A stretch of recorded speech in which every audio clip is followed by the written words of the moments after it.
Hero Club presents Los Ingobernables de Tokusatsu. This is Los Ingobernables de Tokusatsu. I think we're on episode 42. We should be on 42 since last week was 40 freaking 1. I am one of your hosts, Wheelchair21, and joining me for the first half of our show as usual is Projekt RDM and Visible Ninja. So, what's going on, guys? What are we doing this week, huh? Nothing? Whole lot of nothing? No, nothing. Just drinking some Sprite, watching some Bible Man.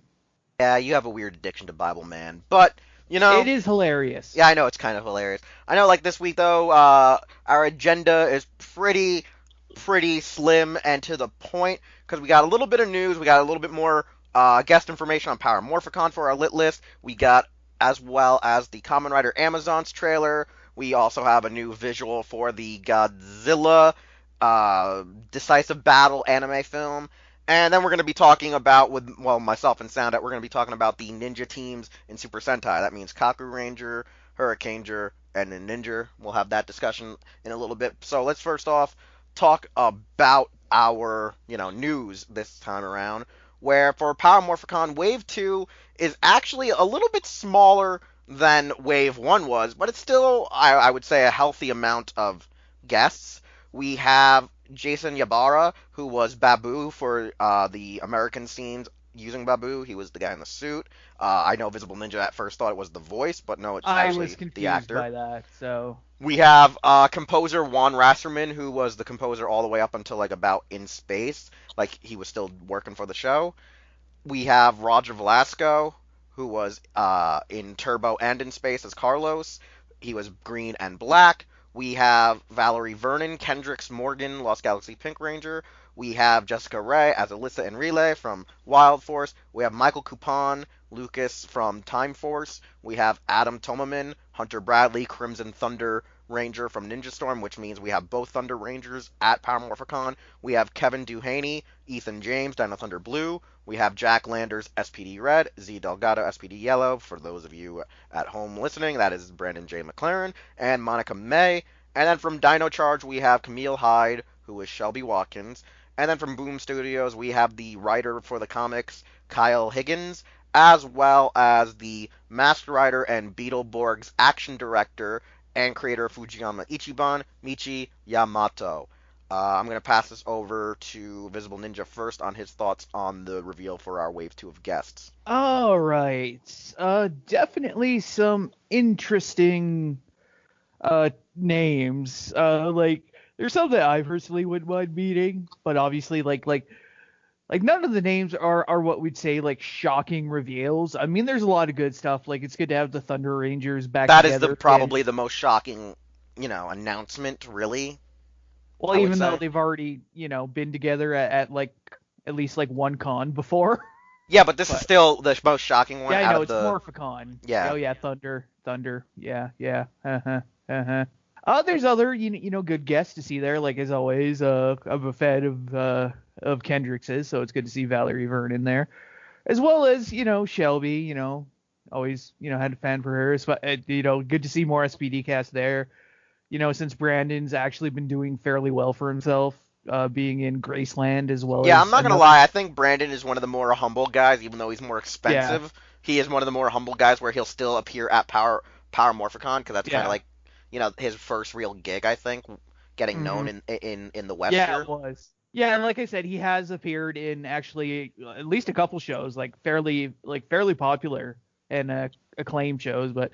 Again, it's always good to see him. And once again, it's always, Michi's, always a good face to see there, whether he's doing, whether he's there with Fujiyama Ichiban or he's there, as a suit actor or, a stunt coordinator or what have you. It's always good to see him there. And, like you said, a bit smaller than usual, but, solid guests nonetheless. All right, Project, your thoughts on the Wave 2 guest announcements? Cool. More autographs to get. That's all? No specific you want to mentions? Nothing like that? Yeah, because I know, like, as I was saying with Visible Ninja, the biggest name here is really, I think, Adam, really, because he's only done, 2 cons.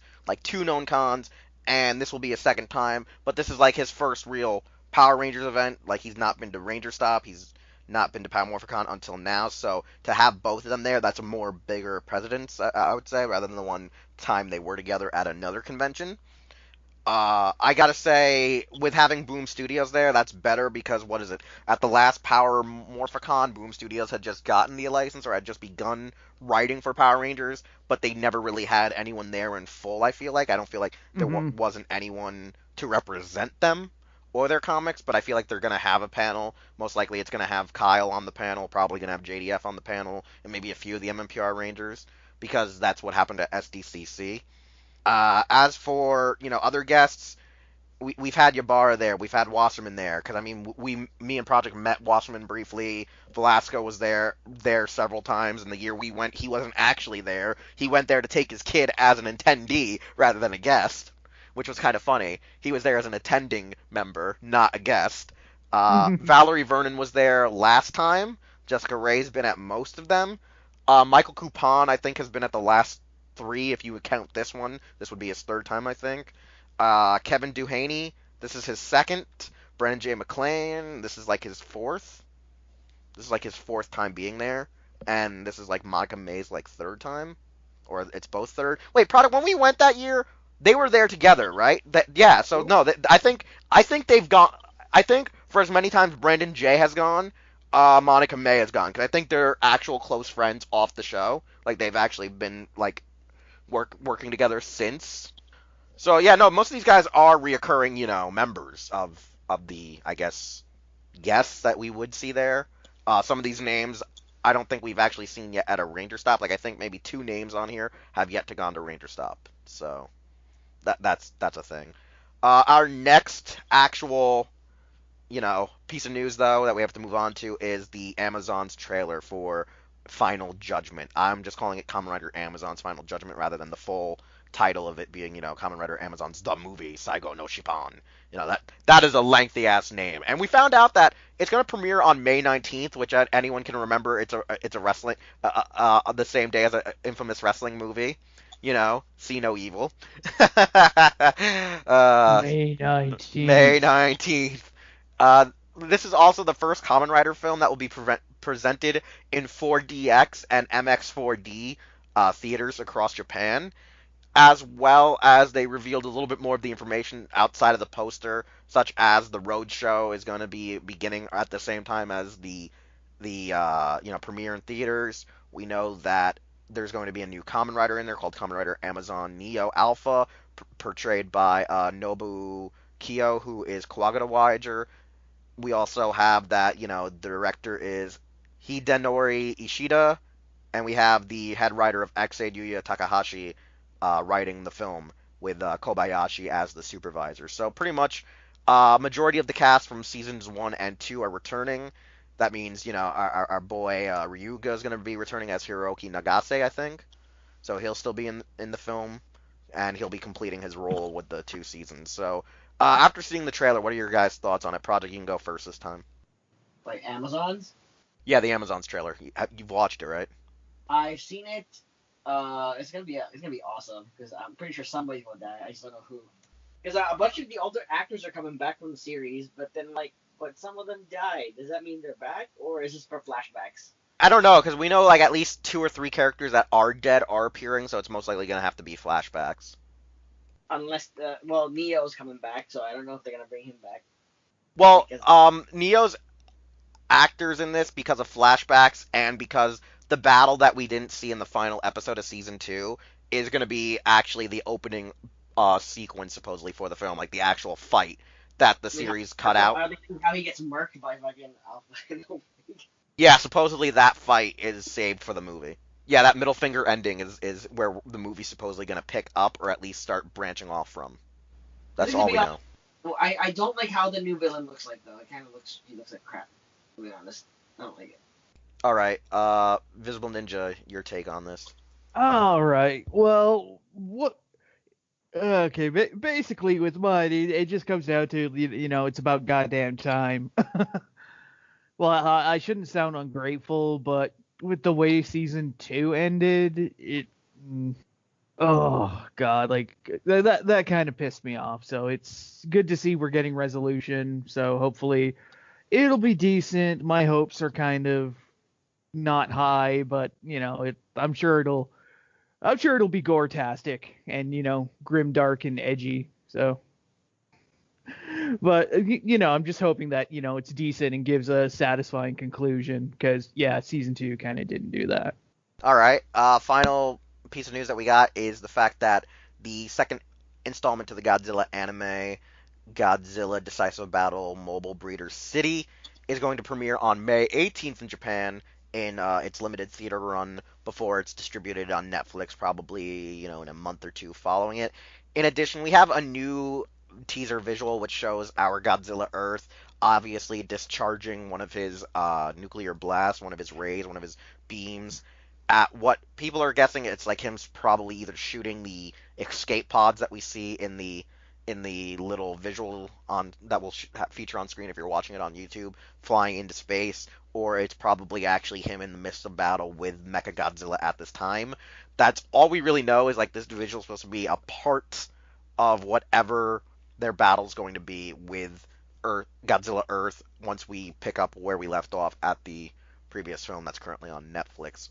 Besides that, there's no more additional information outside of a visual and the premiere date.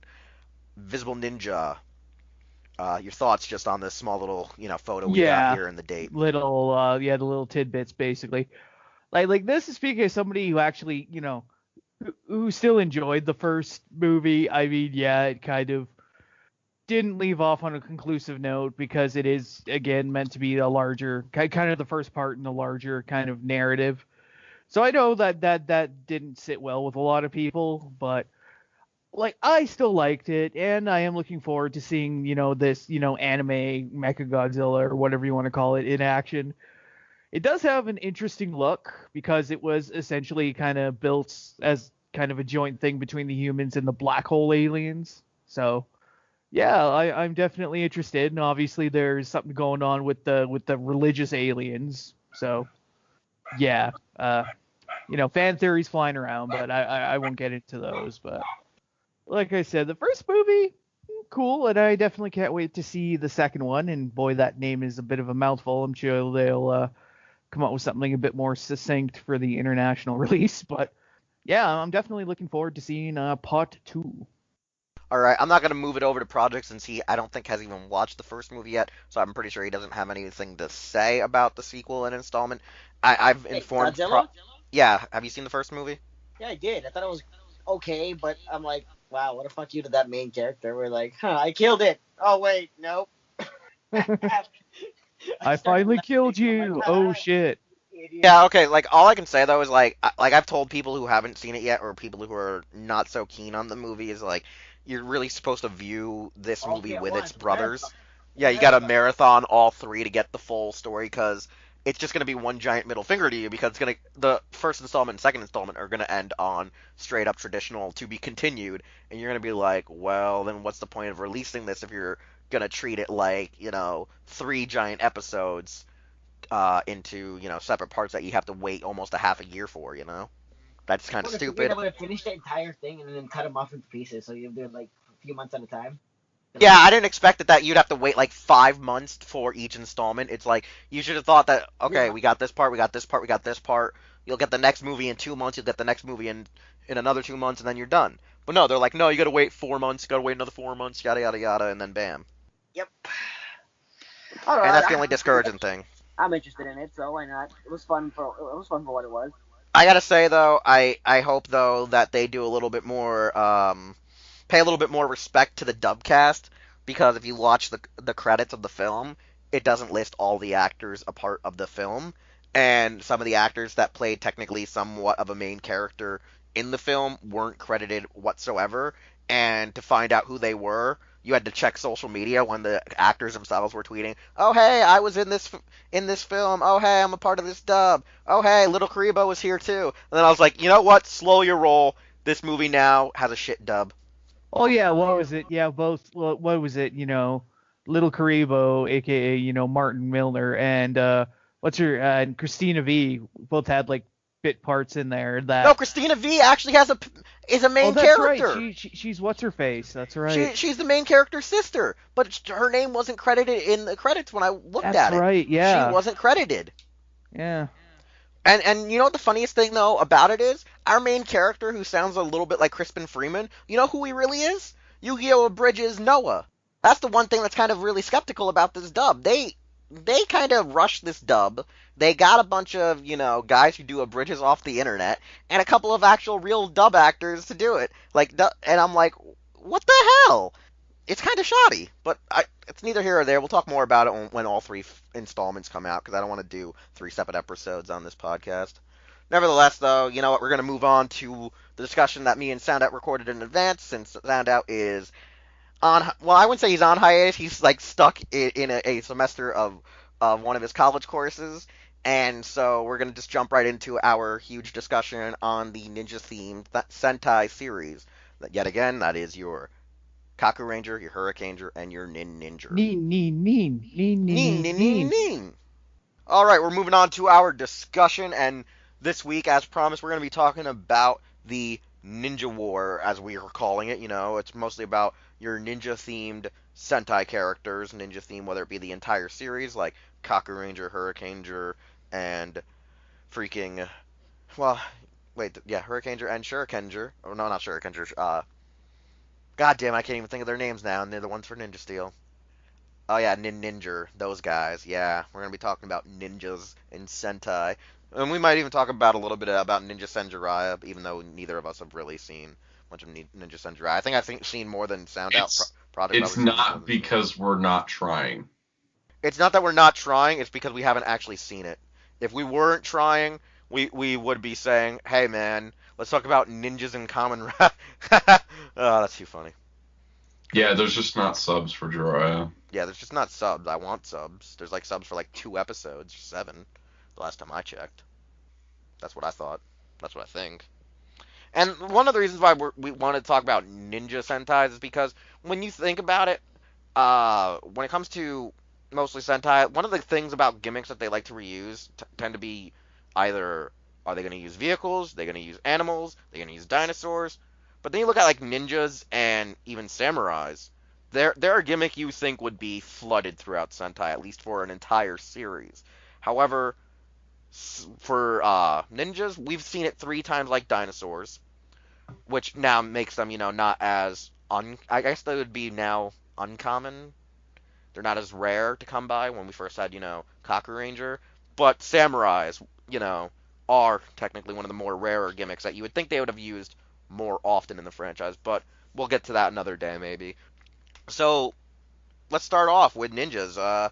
What's the best way to start? Should we talk about the first ever Ninja Sentai, or the fact that they've been using ninja tactics a lot during the early Showa to even early Heisei? There's always Let's stick to the ninja themes. That'll make it easier. The actual ninja themes, yeah, because it's very vague that throughout the early Showa and the early Heisei era, there was a lot of involvement of goofy elements where at least a member of the team knew maybe ninjutsu, or was some kind of Kempo master, or was training to be a Kempo master, where that was a thing where you would see them in an outfit. But it wasn't until Kaku Ranger, which was the, I want to say 17th or 18th installment to the franchise, wasn't it? I always get screwed up around that time. Kaku Ranger is what, 18? I want to say 17. 18. No, it's 18. Is it 18? It is 18. Because this is how I usually remember. Jew Ranger is usually 15 or 16, and that's where I get jumbled up, is which one was Jew Ranger. So since Kaku Ranger is, 2 after that, it has to be 17 or 18. Yeah. And that's how I narrowed it down, usually. So, talk about Kaku Ranger, Soundout. Let's talk a bit about the first ninja team. Man, that show was weird. It's really weird. I remember liking it at first, then looking back at it, I wasn't so in love with it, but I still enjoy the hell out of it. Yeah. I really love that show, actually. It's very bizarre, but it's really fun, honestly. It's I think the one thing that makes it really weird is that for a majority of the series, doesn't really give you that vibe of what really is your true evil they're fighting. Like, we know they're fighting yokai, but we just know that, like, yokai show up almost every day. The Kaku Rangers are only reawoken every couple of hundred years when there's a lot of yokai activity, like where it's just insurmountable, like where literally they're showing up rampant in the streets, actually attacking people and just doing, vile things.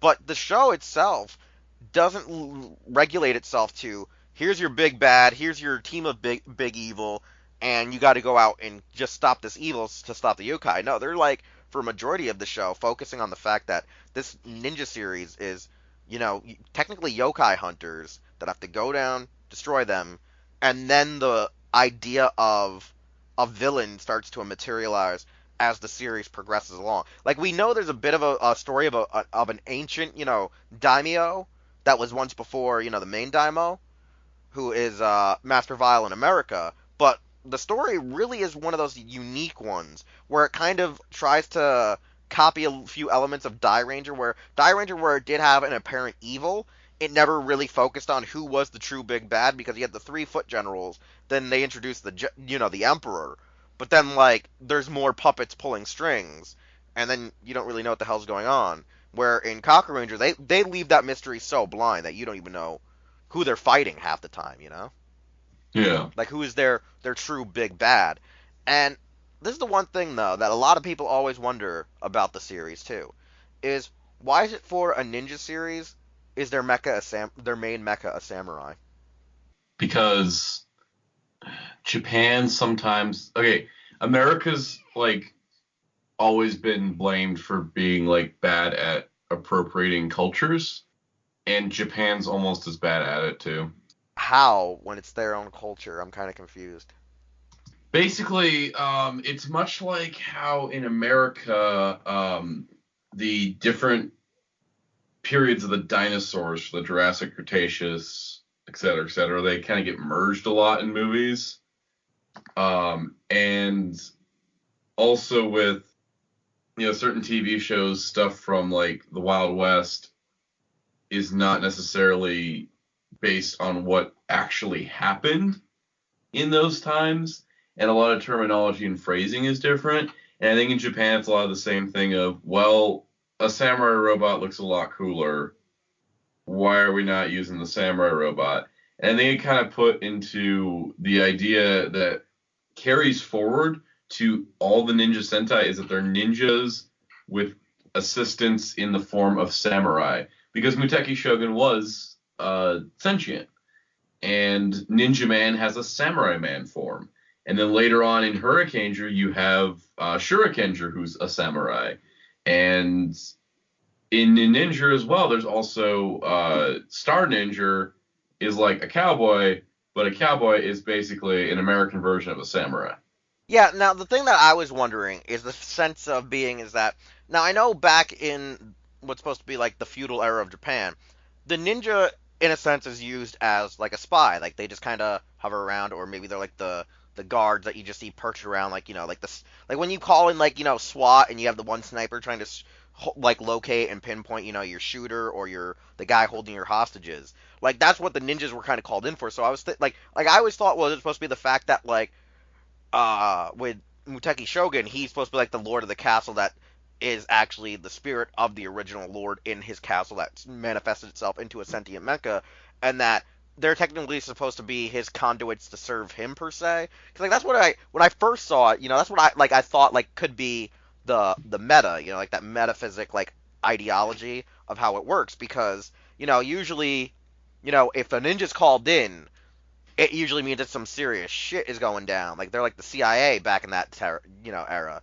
They're like Interpol agents in a sense, where samurais were like your regular, soldiers. They're like your generals, your commanding chiefs. But then you had that guy on the side going, yo, I don't think this guy over here in this prefecture is loyal to me. I want you to go check him out. You send him over there, and you're like, oh, he's dirty. Snipe him. Yeah. So, like, a part of it feels like, that servitude. But at the same time, Tsurahime is also a princess ninja, which is also, like, another storyline that they kind of don't really, I feel like I don't feel like the story of Tsurahime is really well developed in the show that much either. because she's supposed to be a princess, but what's she the princess of? Because like most of her clan is She's like the princess of did. do-rags. That's probably the best analogy of what she really was, the princess of. I was gonna say she was also the princess of a bunch of bums that ran a crepe cart. Diet crepe, diet crepe. Oh wait, wrong show. They're probably the inspiration for it. They were just like, hey, you know what we haven't used in a while? Crepes. Let's make an episode about It's crepes. been 2 years. It's been 3 years. You don't need to use crepes that often. Now that when you say crepes, I'm like, oh god, there's a guy. What was it? Wasn't there a guy in Kabuto that sold crepes? Yes. Yeah, I don't know why I remembered that. Oh yeah, that's right, because the guy who sold the crepes in Kabuto was in Daimajin Canon as one of the main characters. And Visible Ninja was pointing that out to me. But like that's the thing about the series is like the element of ninjutsu and ninjas are kind of interesting because since they're also supposed to be dealing with the supernatural, I don't really feel like they do a lot of like I feel like they should be doing a lot more shaman stuff than they were doing actual ninjutsu. Like I understand like they throw like shurikens with seals on them. They have swords with enchantments. They use scrolls, but all ninjas have scrolls. And I I wonder if like the idea of the series at times was they wanted to go more supernatural, but because of budgets and effects at the time, they couldn't go as all out as they truly wanted to with this series. Because it seems like it's supposed to be like an actual take of, well, Jew Ranger kind of wasn't good because it was, a mix of Asian mythology with Western mythology turned into a fantasy. Why don't we just make a story about ninjas and yokai? It's a fantasy. Like I just don't know if it like ties all well together. Like what are some elements I guess you would say that like you felt was heavily ninja outside of like their initial powers and their ninja outfits? Like what else would you say is there? That's a good question. I think that when it comes to the main ninjas, is that just like with Ninja, they're really bad at hiding, and it kind of makes them to be kind of crappy ninjas overall.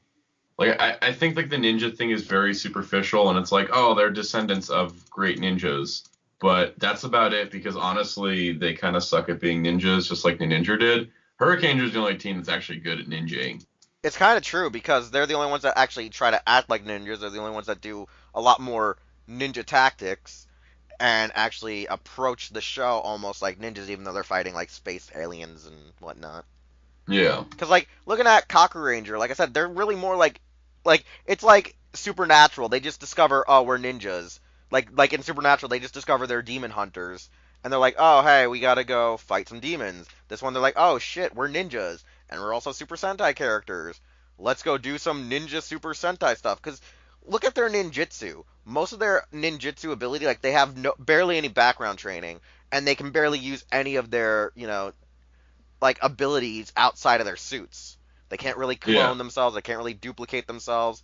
They can't like they can do some basic stuff like where they do the ninja ground crawl where like they throw the smoke bomb down and then they actually dig and burrow under you, or like the tree stunts. But like a part of that I feel like is really they didn't have the budget for those effects that they really needed to make this stand out as a ninja show at times. Because like in the early episodes, we see that they try to implement them doing ninja training, and then later episodes, it's like because the plot is finally picking up, like they know who their villain is, they know who their bad guy is.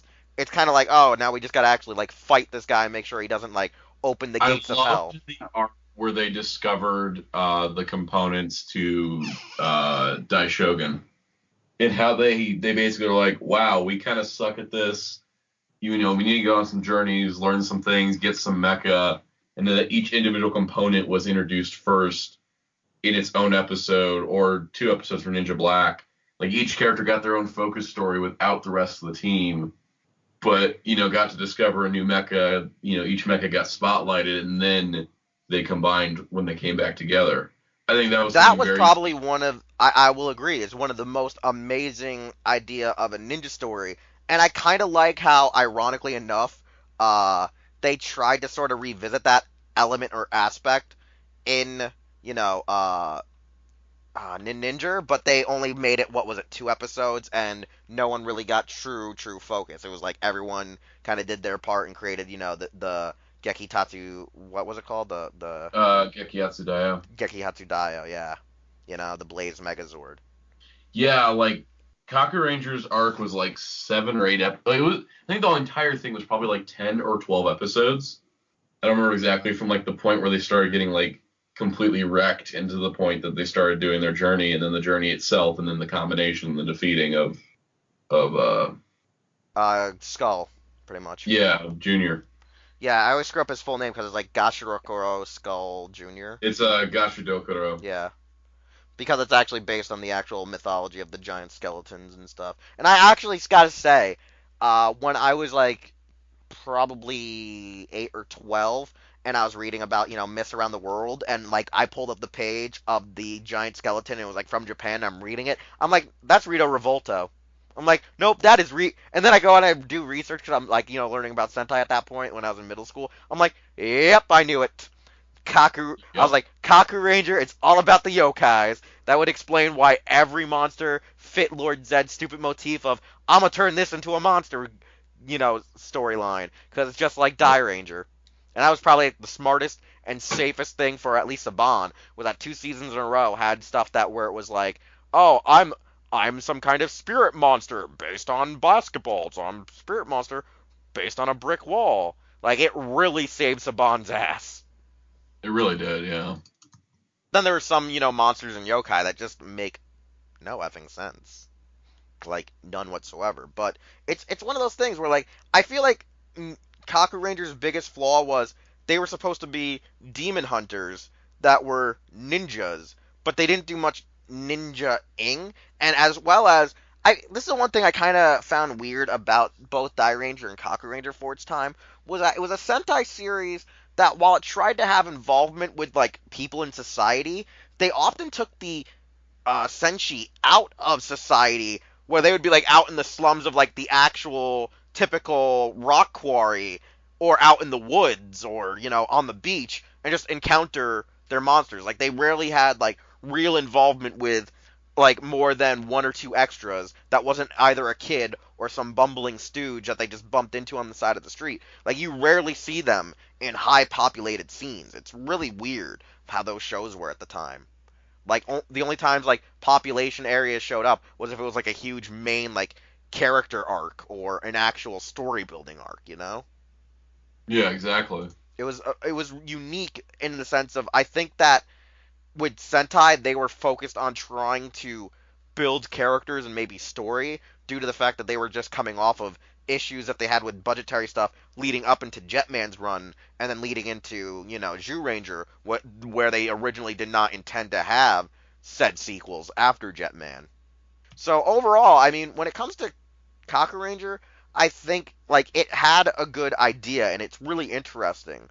But as a team of ninjas, it doesn't really go too in depth. Like, I think it's I feel like for us Western fans, it feels very basic, basic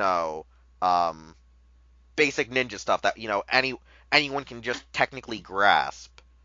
But I could be wrong with that too, There might be more there that we're missing because of context between, Western fans having to, read the subtitles and not get the full context of what it maybe means in Japanese, Like I said, it's interesting, though, that we got the series in, what was it, 94? 95? Mm-hmm. And then we didn't get Hurricaneger until 2002.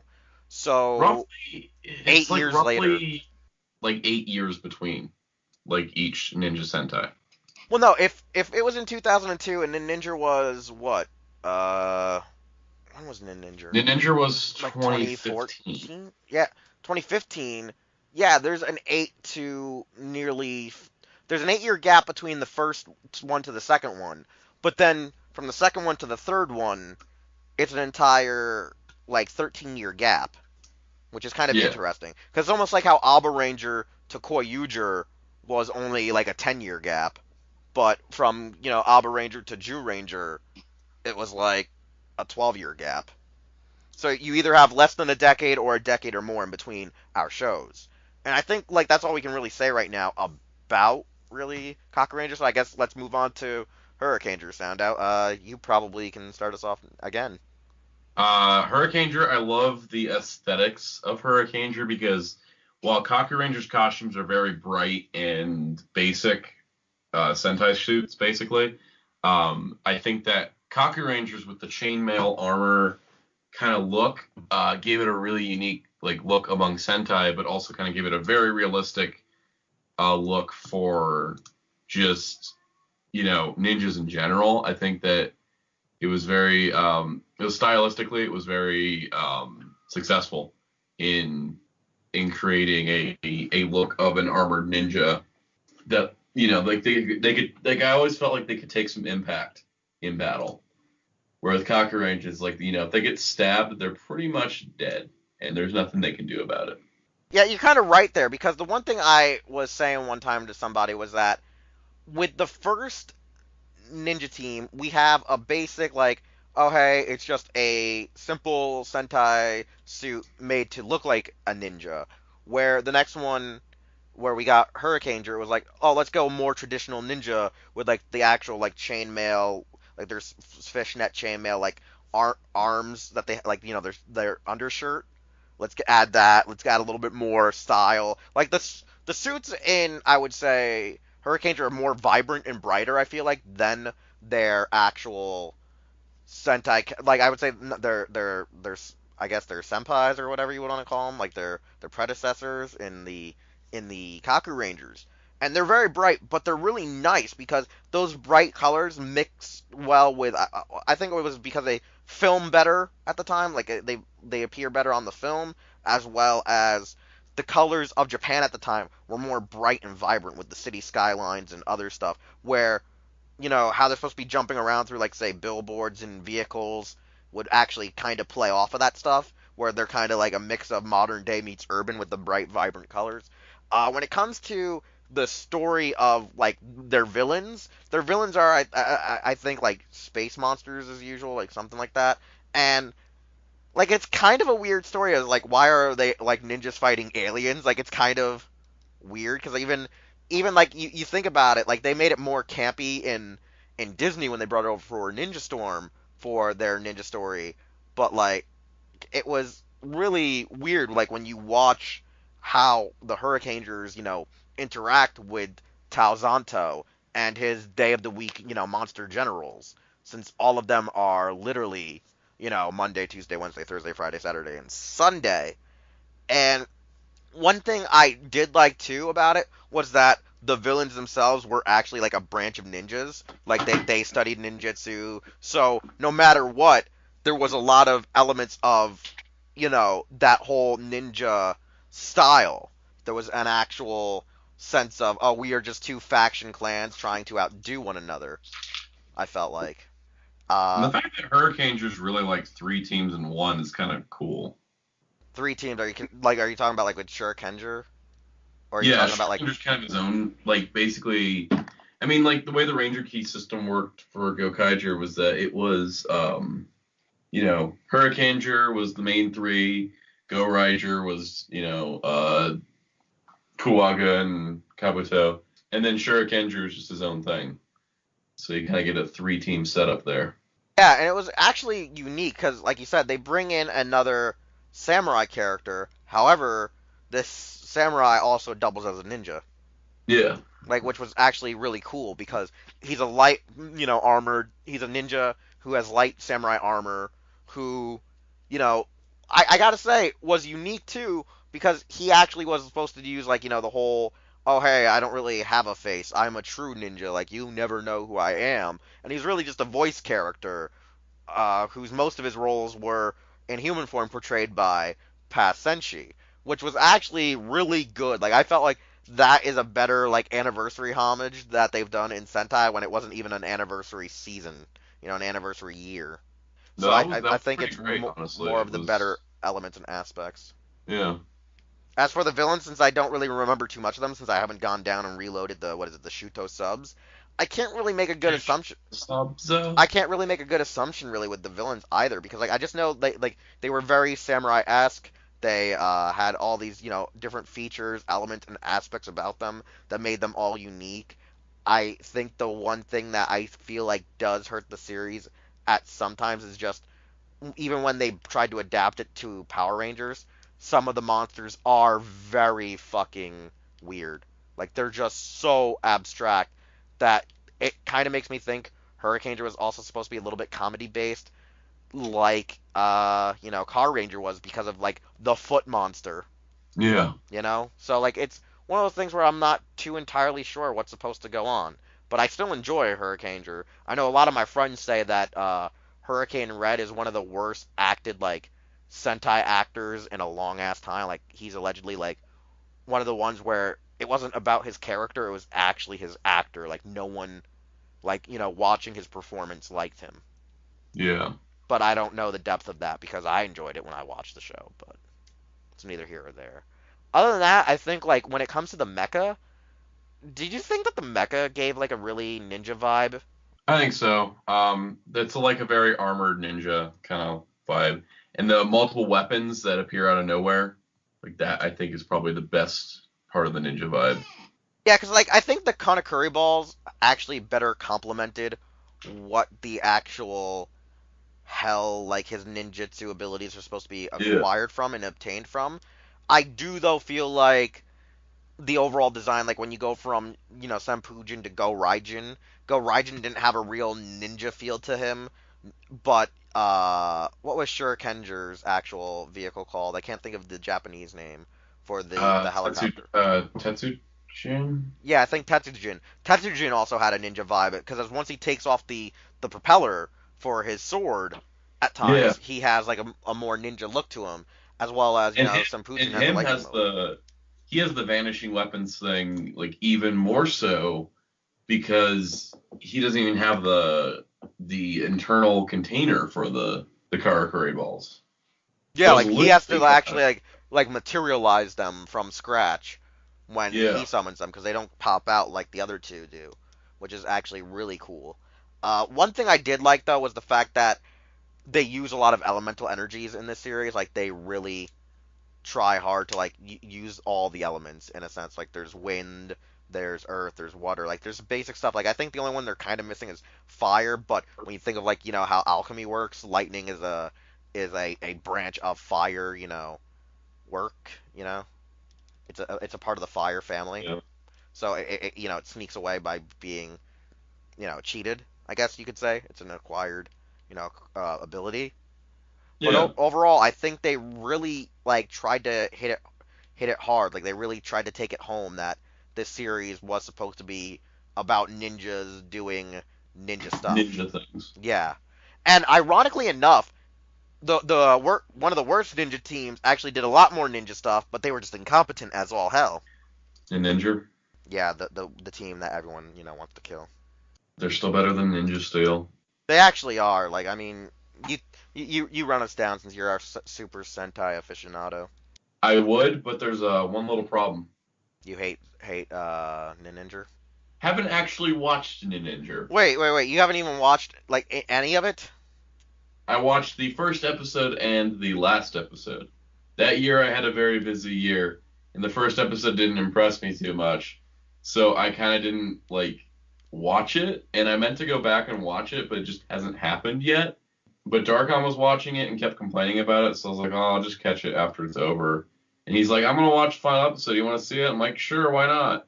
And then we watched the final episode. I'm like, wow, this show's basically the same as it was when it started. Like, nothing happened in 50 episodes. Really impressive, actually.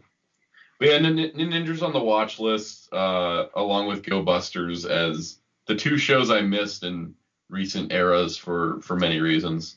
One with Go Busters was because it was really slow, and so it was kind of hard to watch weekly if you weren't super into it, because I wasn't super into it. I found it really hard to watch weekly in the beginning, and so I fell off of it. And Ninja's kind of the same way. It's just like people kept complaining about it. I'm like, oh, it sounds like it wasn't like I was like, oh, the fandom says it sucks. It must be terrible. But it's like, people kept complaining about it, and I was like short on time because I was super busy with like college and stuff. And the first episode didn't impress me too much, so I was like, yeah, I'll just kind of wait till this is over. It's been 2 years. I haven't gotten to it yet. That's actually one of the biggest issues with Ninja was it was one of those ones where for Western fans it was practically unanimously hot garbage. And the only thing that kept the show together was, ironically, as everyone makes the joke towards me, is my waifu. Like, because everyone was like, oh, I really don't like Ninja, but I really like Momo Ninja. Or I really like Star Ninja. Like, those were the two characters. Normally, people in the fandom are like, oh, I enjoy these characters. But the other four of the main five can go to hell. Yeah. Specifically, Red. And that was really bad because Takaharu's kind of like if Forze and Naruto fused. So it's like instead of saying Uchukita, it was like I'm fired up. So it was like take out Uchukita, make it I'm fired up, and then add in stupid ninjutsu abilities. Like they do a lot of stuff to try to incorporate real ninjutsu. Like we actually see them doing stuff when they're not transformed, similar to Hurricaneger, and like they do a lot of nice wire effects and stunts to make you go, oh hey, this is some really nice ninjutsu stuff. There's even the crossover with Hurricaneger and Kaku Ranger, and then there's the one with Jiraiya, and they're some of the best episodes you can get out of the entire frickin' series. The rest of the time, it's kind of a hot mess because their enemy is an ancient goddamn samurai, and all their villains, like the main core villain team, is like your actual group of feudal error lords. Like you have, Gengatsu or whatever his name is, the one who became Galvanax, giant evil shogun. Then you have, a couple of female concubines. You have, even though Izaya is actually a male, then you have, Gengatsu's son or whatever, who's like an actual, supposed to be barbarian warlord. You have a few other guys which are like basic, like, samurai troop, like actual samurai troopers, like they're either a type of archer or a lancer, and then there's like a priest. You have like your ward, like your right hand guy who either is your consul or your priest like figure, and it was like a really cool look at ninjas versing an evil dynasty. You know what I'm saying? An evil feudal dynasty. But the execution was weird because they're like, oh, we're gonna make it that we can summon ancient yokai monsters to serve our evil master, and it was one of those ones where on top of that, the way that the mechas worked was it was supposed to be like a tribute to all Sentai series through the mechas. Like you have a space one, you have a train one, you have a dog one, you have a construction vehicle, you have a dragon, you have a humanoid ninja guy, to reciprocate and replicate, like Ryuseo and Muteki Shoguns, the Jusho fighters. But like it was just kind of, as we like to say, a clusterfuck of so much they were trying to do as not the actual anniversary series, but technically is an anniversary series because of the bullshit they said. Oh, it coincides with Go Ranger's actual first episode airing, but it wasn't the 40th team, so it was technically you know Ju-Oger. It was that that bullshit. You know what I'm saying? Sound out where Yeah. they're like, oh, it's technically the 40th anniversary of Go Ranger, but it's not the 40th Sentai, so we're not gonna make it the anniversary series. So it was like one of those where they kind of tried to do it like in secrecy, but it didn't really work. Yeah, I gotcha. And I think that's one of the biggest problems. Like I think if I go back and watch it, I won't hate it as much. It's similar to like when you go back and watch Ghost Sager, you either like it or you effing hate it.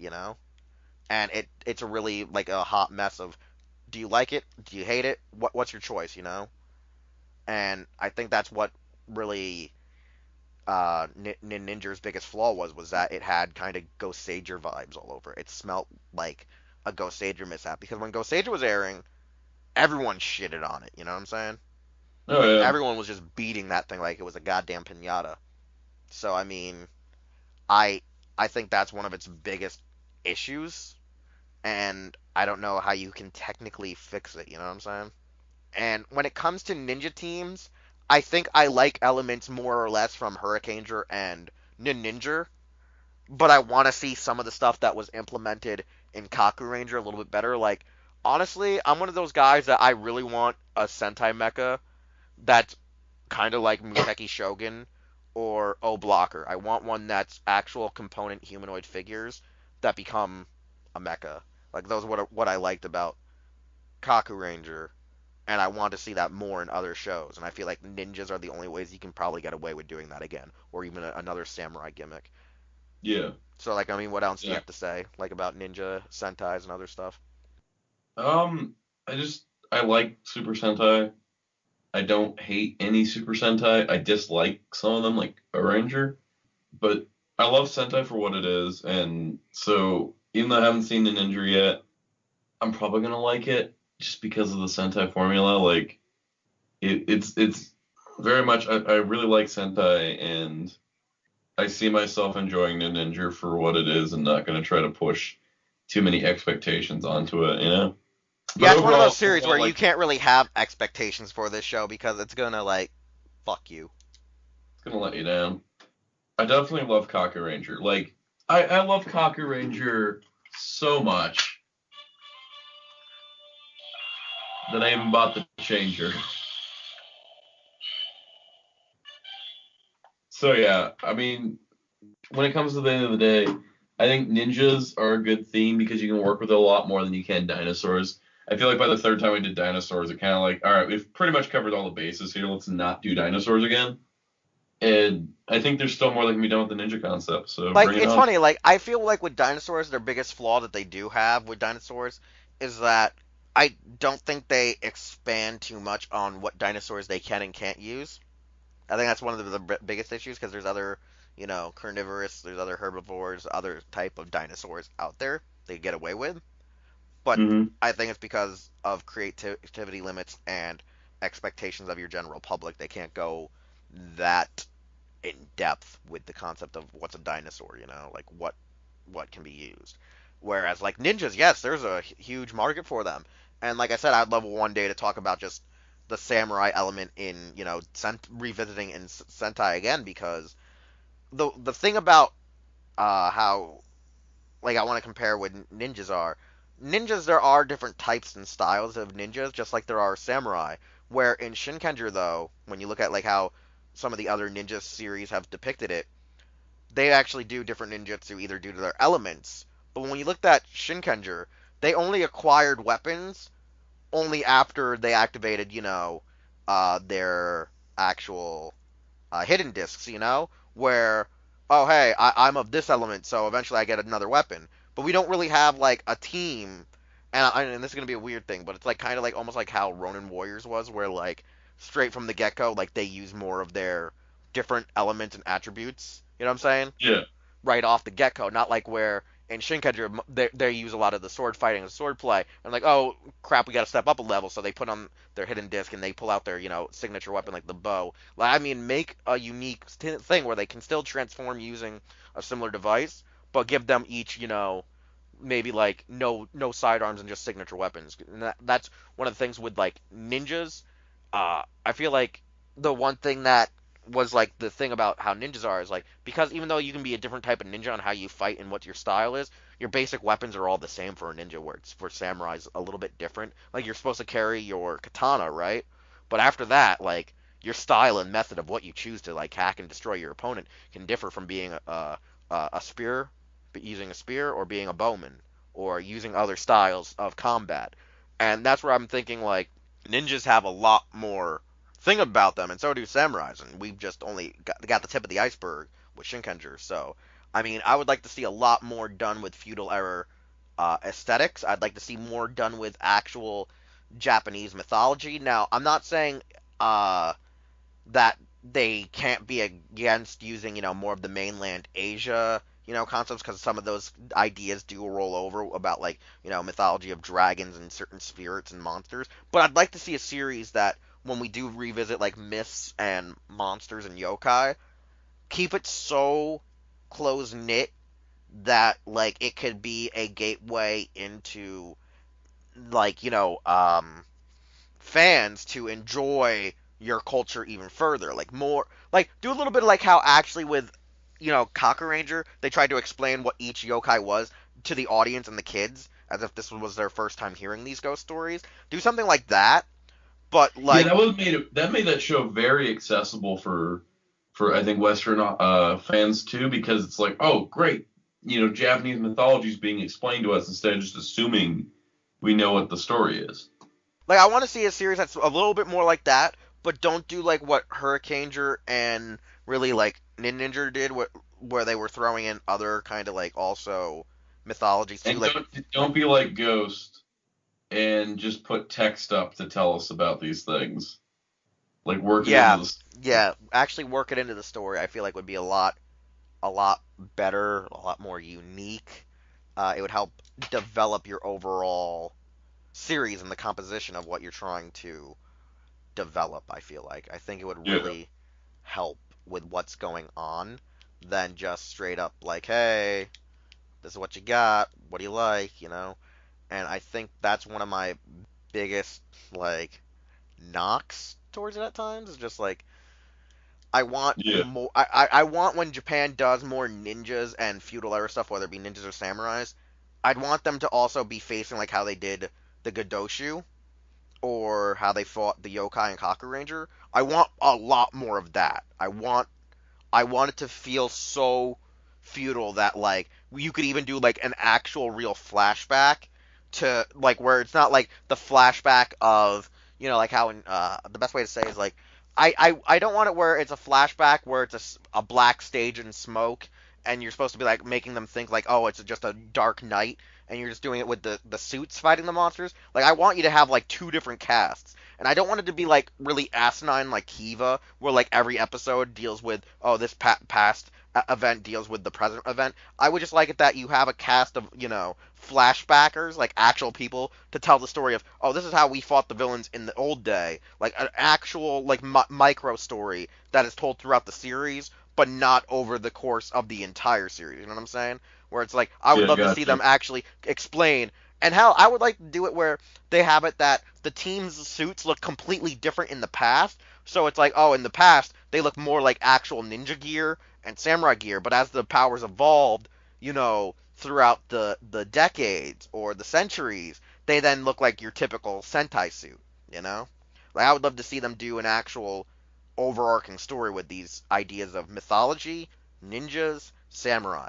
Because eventually, we're going to be in that era, like eventually, not in our lifetime, and if Sentai's still going, which, it probably isn't, but it would be like in that era where you always see like the Blade Runner esque like hover cars and laser pistols. Like make it like I would love to see them just try to attempt something like that if they could, which we know they can't. But it would be really interesting to see them attempt a story where it's supposed to be like the actual future, and they're like, oh shit, we need samurais in this day, and like they're like, oh well, old school samurai stuff isn't gonna cut it, in the modern era. We're gonna need to step up like our game. Like I would love to see like unique stuff done, you know what I'm saying, to show the real change of time and history. Hell, like you could have it that when you do the flashbacks of the past, they don't have a mecha and like the monsters grow big and like they just somehow defeat the monster using their own cunning and wits. And then it's Yeah. like we invented the mechas because eventually our powers grew, kind of concept. But that's what I want to see happen with Sentai, and I would love to see if they do revisit, these, old school, their style of fighters, like the ninja, the samurai, the mythologies. Tie it in and show us more of your universe, because that's actually one thing I actually didn't like with Kaku Ranger or Shinkenger as my best example, because most of the time we saw it, it was like wall scrolls and flashbacks that were also depicted as wall scrolls. You know, like Yeah. No, I gotcha. that'd be like a cool concept. I don't know. That would be like a cool concept. Sorry, I forgot on the mic, but I don't know. I find it to be a cool idea, cool concept, and I don't know what else you could actually add to my points before we have to wrap up. I mean, that pretty much sums it up right there. I really don't have anything else I can say. All right, then we can cover up our little ninja talk, talking about the ninja teams, what we like, what we don't like, what we want to see, and what we could like to see about just the idea of the concept, so that they've been introduced with ninjas in a future episode. Like we might do more about this, like actually write out an idea and give you a what if, because we always have an idea of plots and that like that for concepts and creations, where sometimes we actually talk about creating brand new heroes, which actually is a spoiler alert for an upcoming episode. It's probably actually our next episode that we're planning at this time. So nevertheless, sound out. Give people your plugs, what you want to plug, what you want to show. Twitter, Soundout12 is probably the most successful social media thing I got. So follow me there. If you think that I'm boring or too insane or should be given wine bottles for Power Morphicon, hit me up. Let me know. All right, I'm Wheelchair21 on Facebook, Twitter, and YouTube. However, I would argue that Facebook and Twitter, I would say Twitter and YouTube are my more active areas. My Instagram, not so much, even though I do get quite a few hits on there, even after I upload stuff weeks and months after. But, nevertheless, though, for Hero Club, you can find out how you can contact Hero Club itself in the outro. We'll see you next week with an all-new episode of Los Ingobernables de Tokusatsu. Hey, it's Wheelchair21, and thanks again for listening to an all-new episode of Los Ingobernables de Tokusatsu. If you want to hear more content or see more content from the Hero Club YouTube channel, we're going to need you to subscribe, like, comment with some feedback, and share this channel with a friend. We also would like you to check out our website, hero-club.com, and follow us on various social media outlets just by looking up Hero Club for Life, as well as the stores you see are where we shop. Anyways, thanks again, and we'll see you all next time.